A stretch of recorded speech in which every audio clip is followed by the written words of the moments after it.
बंधुकोण सामान्य ऋतु परिवर्तन हेबा द्वारा आपणकु थंडा काश एवं ज्वर भली समस्या भोगिबाकु पड़िथाय। छोट बड़ समस्तंकु थंडा ज्वर भली समस्या होइथाय। एमितिरे अल्प थंडा ज्वर हेले आपण डाक्तरंक पाखकु दौड़ी जाती एवं विभिन्न प्रकार मेडिसिन सेवन करि चलती।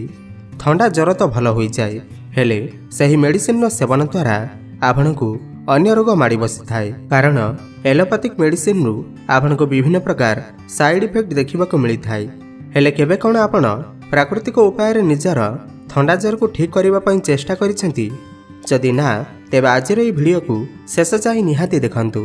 आज मु आपनकु एमिते एक आयुर्वेदिक ड्रिंक बनाइबा सिखाइबी जहाँ आपणकर थंडा काश एवं ज्वर भली समस्या को गोटे दिन रे ठीक करदेबा। एवं बड़ कथा हैला एथुरु आपणकर शरीर को कौनसी प्रकार साइड इफेक्ट पड़ न थाए। छोट बड़ समस्ते यार सेवन करें। तेबे चलतु जानिबा एही ड्रिंक को आम केमिति बनाइबा एवं यार सेवन किपरि करिबा। सेथिपाई वीडियो को शेष पर्यंत निश्चय देखंतु। ताहा पूर्व ये वीडियो को गोटे लाइक करंतु एवं आम चैनल को सब्सक्राइब करी पाखरे आसुथिबा बेल आइकन को मध्य प्रेस करंतु। आज ये ड्रिंक को बनाइबा पाई आपनकु प्रथम सामग्री आवश्यकता पड़िबा ताहा अटे गोलमरीच। गोलमरीच आपणकर रोसई घरु आपनको बहुत सहजरे मिल जिबा। आज ये ड्रिंक को बनाइबा पाई आपण 1 चमच गोलमरीचर प्रयोग करंतु। एबे आपनको एथिपाई द्वितीय सामग्री आवश्यकता पड़िबा ताहा अटे सुंठी, जहाँ को आमे ओडिया रे सुखिला अदा कहि थाउ। सुंठी आपनको कौनसी भी तेजराती दुकान रु बहुत सहजरे मिल जिबा। 1 इंच लंबार सुंठी आपण एथिरे प्रयोग करंतु। एबे आपनको एथिपाई तृतीय सामग्री आवश्यकता पड़िबा ताहा अटे डालचीनी खंड। 1 इंच लंबार एमिति खंडे डालचीनी खंड को आपण एथिरे प्रयोग करंतु। एबे आपनको एथिपाई चतुर्थ सामग्री आवश्यकता पड़िबा गुजराती। 4टी गुजराती आपण एथिरे प्रयोग करंतु। नहेले आपण एथिरे गुजराती गुंडर मध्य प्रयोग करि परिबे, जहाँ आपणकु आपणकर रोसई घरु बहुत सहजरे मिल जिबा। एथिरे व्यवहृत समस्त सामग्री आपणकर रोसई घरु बहुत सहजरे मिल जाए।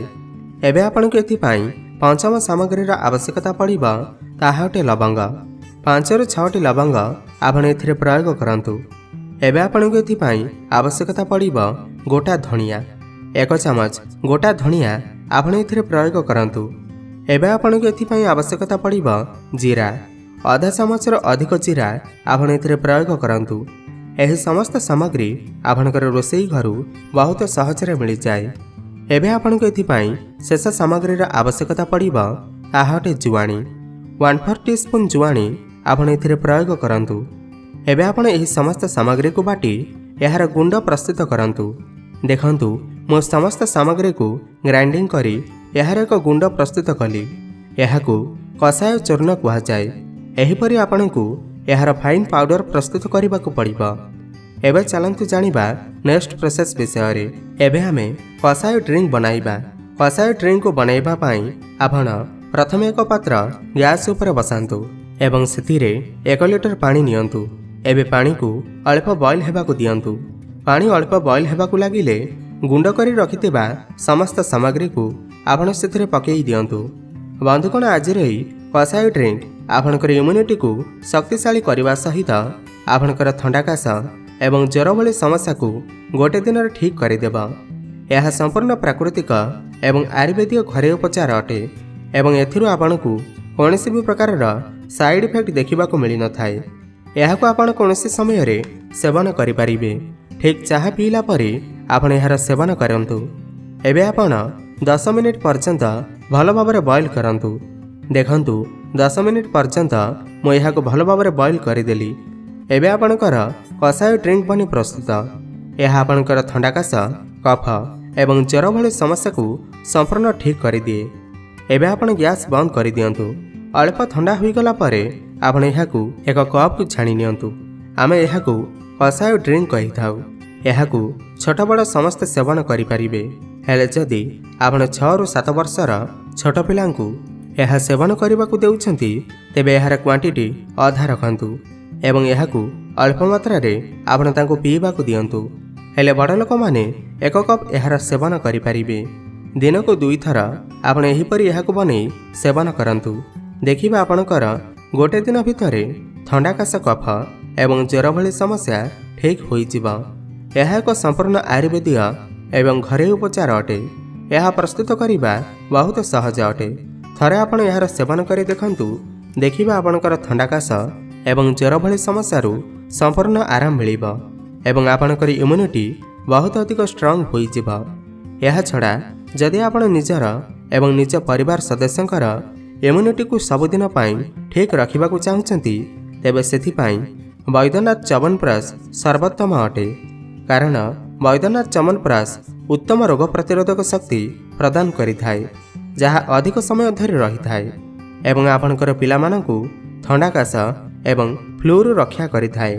प्रतिदिन च्यवनप्राश खाइबा परे मध्य शीत दिन मानकरे पिलामाने अधिक असुस्थ हुअन्ति। च्यवनप्राश रोग प्रतिरोधक शक्ति बढ़ाइबा पाई क्लिनिकाली प्रमाणित अटे, किंतु समस्त च्यवनप्राश समान नुहे। हेले वैद्यनाथ च्यवनप्राश विशेष प्रकार ओरिजिनल रेसिपी बना जाई थाय। आमला, अश्वगंधा एवं मकरध्वज भली 5 ରୁ 6 प्रकार पावरफुल आयुर्वेदिक जिनिसरू यह बना जाई थाय। यह 100% देसी घीरे बना जाई थाय, जहाँ आपणकर रोग प्रतिरोधक शक्ति वा इम्यूनिटी को बढ़ाई थाय एवं अधिक समय धरि रखि थाय। तेणु एमिति महामारी समय रे यह आपणकर परिवार को जर्म्स एवं एलर्जी रक्षा करि थाय। सेथिपाई प्रतिदिन आपणकर परिवार को वैद्यनाथ च्यवनप्राश निहाती दियंतु।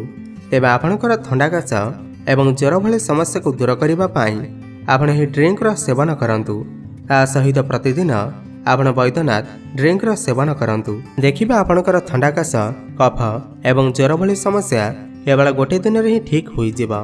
तेबे आपनको এই भिडियोटी किपरि लागिला हमको निश्चय कमेंट करि जणांतु एवं भिडियो को गोटे लाइक करंतु। धन्यवाद।